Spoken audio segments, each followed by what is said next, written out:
de métiers sont autant bouleversés que le métier d'agriculteur par rapport aux évolutions actuelles du fait du réchauffement climatique. La région se doit d'accompagner ces évolutions, d'être auprès des paysans, d'être auprès d'eux aussi dans la lutte contre l'agribashing qui est beaucoup trop développé. Région et profession agricole, nous avons travaillé ensemble pour mobiliser des moyens considérables dans le cadre de la PAC. Les trophées de ce soir, c'est la traduction de cette mobilisation responsable et déterminée de la part de la région en direction de ses agriculteurs. Christian Morel, merci Bonsoir, d'être là. Bonsoir à tous. Comment est-ce que la région aide concrètement les agriculteurs pour qu'ils puissent notamment s'adapter à la transition écologique ? Alors, on a différentes choses. Depuis le 1er janvier 2023, la région Bourgogne-Franche-Comté, comme les autres régions, gère tous les fonds à l'investissement. Donc, c'est une part importante qui est couplée avec des fonds européens. C'est une enveloppe pour la région Bourgogne-Franche-Comté pour un programme de 5 ans de 300 millions d'euros. On gère aussi toutes les aides aux jeunes agriculteurs. On a un défi important dans notre région comme ailleurs, c'est le renouvellement des jeunes agriculteurs. On a une population agricole qui est assez vieille et on a mis un maximum de fonds sur le renouvellement des jeunes agriculteurs. On finance aussi toutes des actions pour l'adaptation au changement climatique, pour l'énergie, pour toutes ces choses-là que les agriculteurs ont besoin de s'adapter régulièrement. Est-ce qu'il y a des gros chantiers, à part la transition écologique, il y a des gros chantiers sur lesquels la région se focalise pour les agriculteurs ? Alors, on a un chantier important pour le moment, c'est le chantier de l'élevage. Je crois qu'on a aujourd'hui une sorte désamour de l'élevage par un métier qui est difficile, par un métier qui est peu rémunérateur aujourd'hui. Et on a envie vraiment d'insister et de mettre des fonds avec la profession sur l'élevage. C'est pour ça qu'on va mettre en place un plan élevage suivi d'un plan des abattoirs pour vraiment amener de la valeur ajoutée dans un monde qui est en difficulté.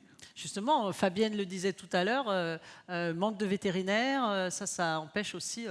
On travaille aussi avec le monde des vétérinaires pour retrouver des solutions, pour redonner un peu de vision à ce métier-là et de faire aussi qu'on puisse en avoir sur nos territoires. Parce que l'agriculture ne sera bien que si on a des territoires innovants, des territoires dynamiques. Et là, il faut qu'on travaille région et EPCI pour rendre notre région attractive à tous les niveaux. Merci Christian Morel. Quel est le lauréat de ce trophée ?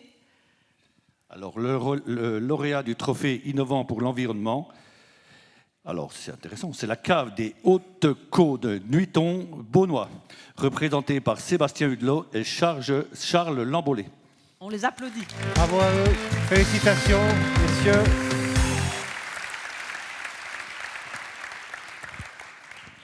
Bienvenue, nous sommes dans le caveau Nuiton-Beaunois, qui est le caveau de la cave coopérative des Hautes-Côtes. Donc, nous sommes situés à Beaune. Aujourd'hui, c'est une cave qui regroupe 80 familles de vignerons. La singularité de la cave, c'est d'être l'unique cave coopérative de la Côte d'Or. Nous sommes engagés dans le développement durable. Un des éléments les plus tangibles aujourd'hui, c'est la gamme Cerceau, donc qui est la première gamme de vins éco-conçue et collaborative. La singularité de cette gamme, c'est d'avoir été travaillée et portée par 25 salariés de la cave qui ont choisi de travailler ensemble pour réfléchir à créer la cuvée la moins impactante possible et la moins énergivore. À partir du millésime 2021, ce sont les premiers vins de Bourgogne qui sont consignés et réemployables. Bravo à vous, messieurs. Félicitations. À nouveau. Merci. Là aussi, il y a énormément de boulot derrière. Il faudra le rappeler quand même à certains moments de cette soirée parce qu'il faut beaucoup travailler. Label Vigneron Engagé, c'est un label national. C'est à peu près 5% des vignes en France, si mes infos sont bonnes. Et vous l'avez depuis 2020. C'est ça, tout à fait. C'est une vraie démarche. Oui, tout à fait. Alors, moi, quand je présente la cave des Hautes-Côtes, j'aime bien dire on est la plus belle, la plus grande, la plus dynamique des caves coopératives de Côte d'Or, parce qu'en fait, on est la seule. Donc c'est plutôt facile.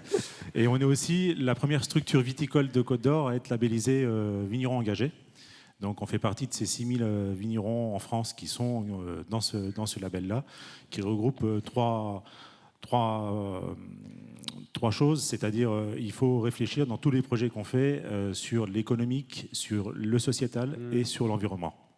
Ouais, et vous me disiez, j'en parlais avec Charles, il me disait qu'il y a une vraie prise de conscience à la fois des vignerons, mais aussi des salariés. C'est ça, tout à fait. Et ça, En fait, c'est génial parce que là, ça marche, quoi. c'est dans le cadre de ce label donc, que certains de nos salariés ont été visiter une partie prenante et se sont rendus compte qu'on faisait sur le plan carbone n'importe quoi.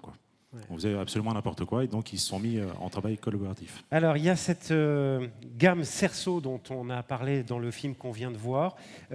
Juste concrètement, nous réexpliquer, enfin moi je sais, mais nous réexpliquer ce que ça veut dire un vin comme ça qui est développement durable.